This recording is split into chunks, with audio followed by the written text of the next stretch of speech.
Let's have a look at some things you might not know about how archaeology weighs in on the historical Jesus, whose real name in Hebrew was Yeshua. Just think, if Indiana Jones could search for the Holy Grail, what do you suppose we can come up with?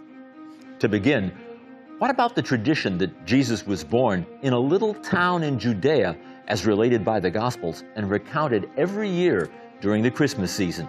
Was Yeshua really born in Bethlehem? Can archaeologists find the site? According to the New Testament, Joseph and Mary journeyed to Bethlehem to be registered in an imperial census, at which time Mary gave birth to a child she named Yeshua. 3 centuries later, the mother of the Roman Emperor Constantine, Helena Augusta, arrived in the Holy Land, looking for sacred places connected with Yeshua. When told that a pagan shrine covered the actual cave of the Nativity, she ordered it demolished, and a new church built on the spot. Today, Christians still make pilgrimage to the Church of the Nativity in Bethlehem. Bear in mind, there isn't any real archaeological evidence that Yeshua was born in the grotto beneath Helena's church. But neither can we rule out the centuries of tradition associating the Nativity with Bethlehem. And thanks to 20th century excavations undertaken by a group of Franciscan friars, we have evidence that the grottos underneath the church were in fact used for stabling and storage as far back as the 1st century. Unfortunately, today's archaeology has run afoul of politics and the ongoing Middle East conflict as the Church of the Nativity is closed to further excavation. In any case, archaeology has come across another candidate for the birth of Yeshua, namely Bethlehem of Galilee, a town within easy walking distance of Nazareth. It would certainly have been easier for Joseph to have escorted Mary to a neighboring village than to a town in Judea 100 miles away. And with the recent discovery of 1st century stone vessels and utensils in this precise location, the Galilean Bethlehem just might be the place. While there's little we can say with certainty about Bethlehem, there's one city we can definitely link with Yeshua, assuming that he was a historical figure. We're of course talking about his hometown, a place called Nazareth, in an area known as the region, in Hebrew, Hagalil, the Galilee. Neither Mary nor any of her family, including her most famous son, can be understood without appreciating the character of this strategic and culturally baffling region. The one thing that can be said with certainty about the Galilee, the northern district of the ancient land of Israel, is that it completely defies modern stereotypes. It was by no means a pastoral menagerie of green pastures and quiet landscapes and babbling brooks.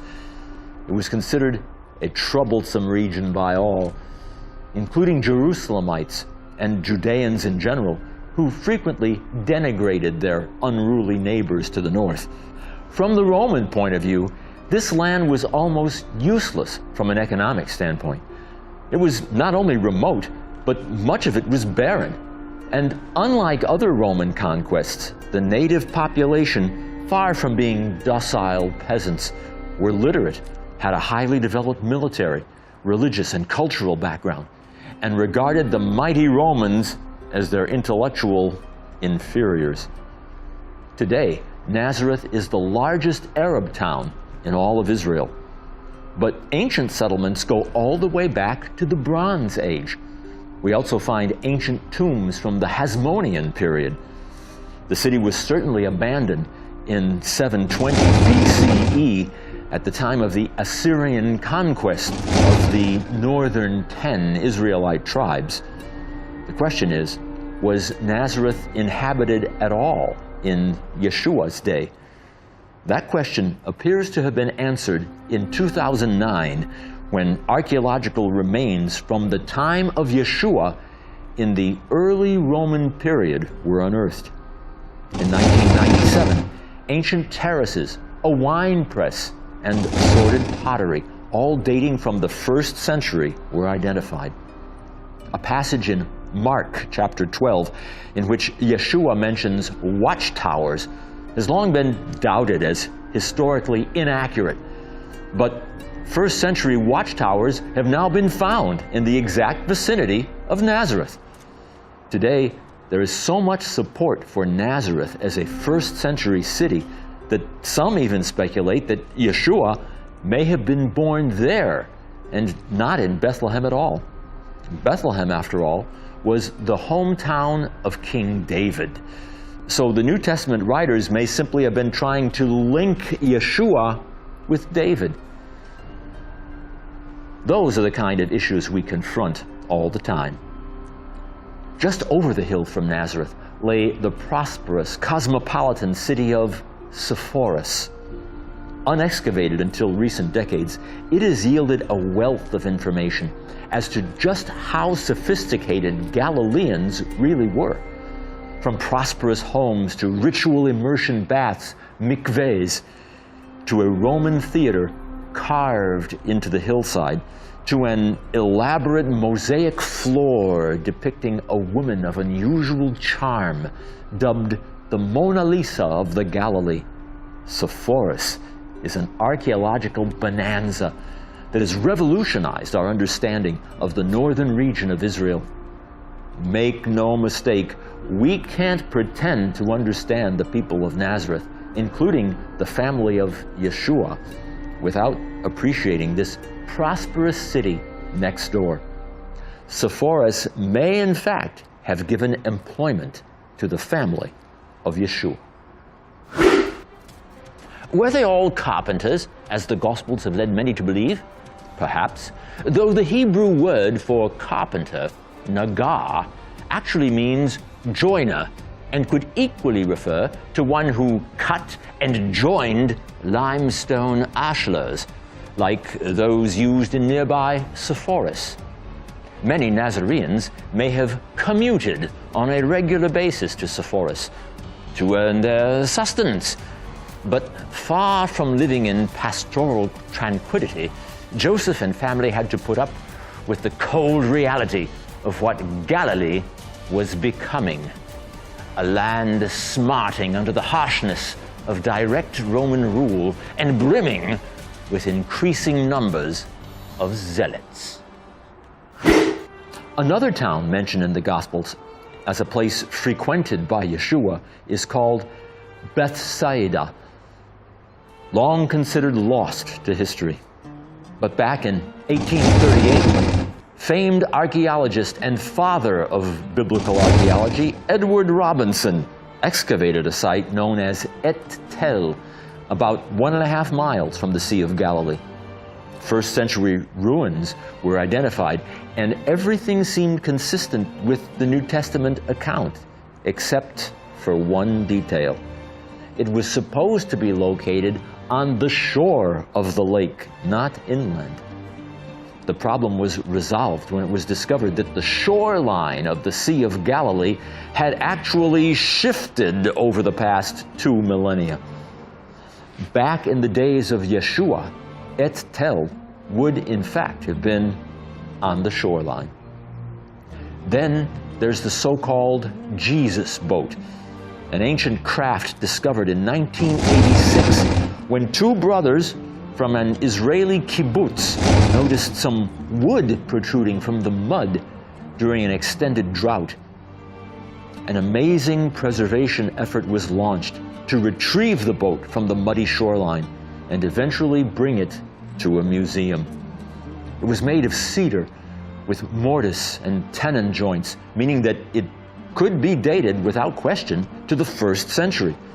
It could easily have held 13 passengers, and some have hailed it as a craft that Yeshua might have sailed in. Such a conclusion will never be possible to verify, but at least it's consistent with certain details in the Gospels about Yeshua's contact with Galilean fishermen. Perhaps the most compelling archaeological evidence of the historical Yeshua can be found in the place said to be his headquarters, called Kfar Nahum in Hebrew, or Capernaum.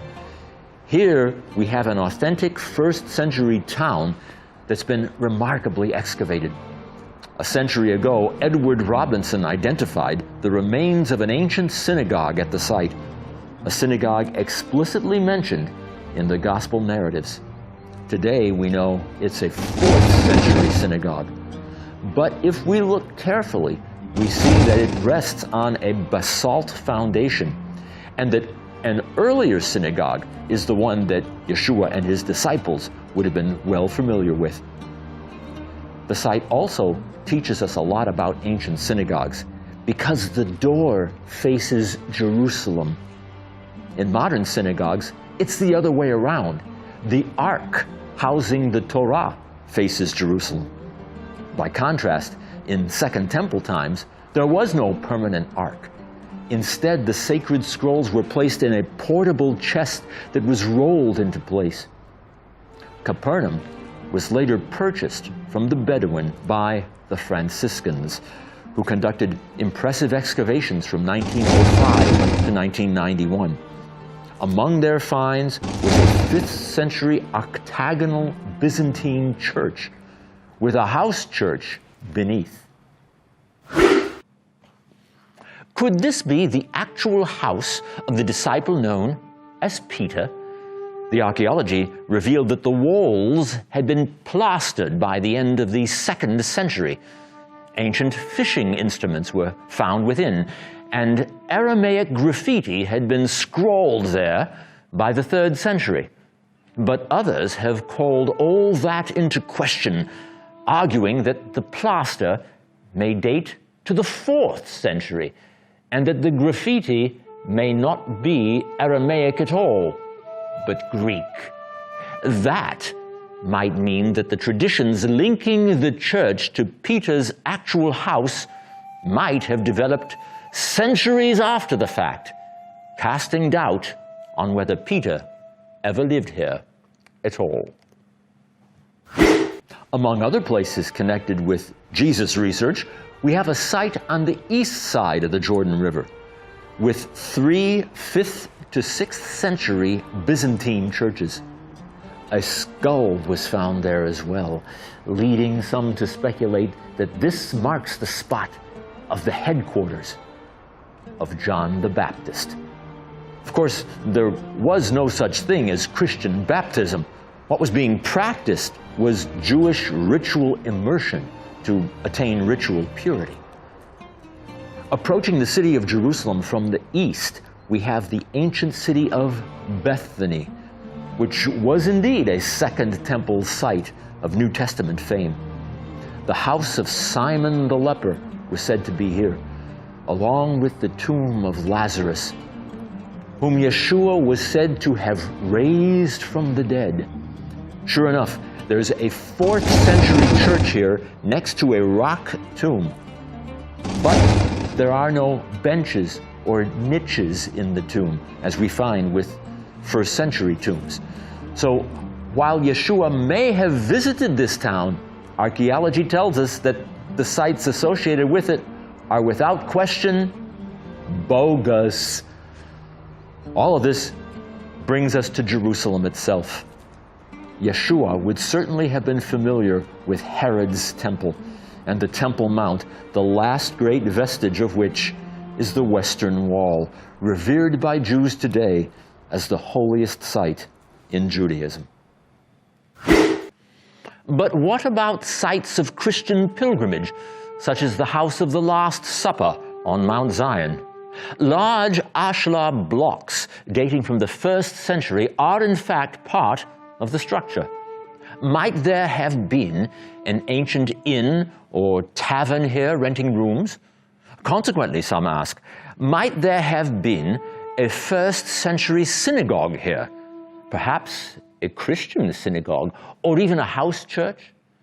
But archaeology tells us that the wall is actually Byzantine and that ancient Herodian blocks were simply reused in building it. So the House of the Last Supper wasn't there at all in Jesus' day, leading some to question whether there ever was a so-called Last Supper of Jesus. We should also mention such locations as the Garden of Gethsemane, where Yeshua supposedly went on the night he was betrayed. The Synoptic Gospels mention Gethsemane, and the Gospel of John mentions a garden. So the two get conflated as the Garden of Gethsemane. Then there's the so-called House of Caiaphas, the high priest said to have interrogated Yeshua. A church today marks the spot, but it's likely bogus. Another candidate might be a set of ruins near Mount Zion's Church of the Dormition, discovered in the 1970s and bearing frescoes with many images. As for Caiaphas himself, an ossuary discovered in 1990 bears the name Joseph, son of Caiaphas. In it were found 6 sets of bones, possibly including those of Caiaphas himself. It's a major discovery, and today resides in the Israel Museum of Jerusalem. Another possible location has to do with the spot on which Pontius Pilate tried Yeshua, the so-called Praetorium. Did this happen in the Antonia Fortress, part of Herod's great Temple Mount complex? That's where pilgrims flock to this day. But there's another location, identified only recently along the ancient wall of King Herod's palace near Jaffa Gate. The steps remain and may be the actual place where Yeshua of Nazareth was condemned to be crucified. What about the tomb of Yeshua, considered the holiest site in Christendom and known today as the Church of the Holy Sepulchre? Authentic or bogus? Well, the dome is modern, but the pillars are original, dating back to the Emperor Constantine. The early Christian historian Eusebius wrote of the journey of Constantine's mother Helena, then 80 years old, as she searched for Yeshua's tomb in the Holy Land. The locals told her that it was beneath a pagan temple to Aphrodite, built by the Emperor Hadrian, which she promptly had torn down. Helena was said to have found tombs beneath it, and Constantine ordered the church built. It was dedicated in the year 335 of the Common Era. An underground chapel commemorates Helena's discovery of the true cross.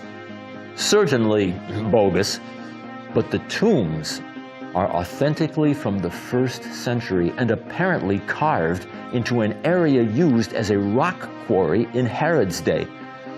Various tombs are still to be seen in the basement of the church. with the tomb revered as that of Jesus smack in the center and venerated above all. Is this bogus?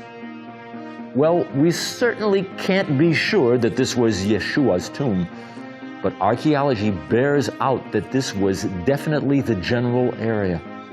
Sometimes archaeology does cast doubt. Other times it reassures us that we're on solid ground.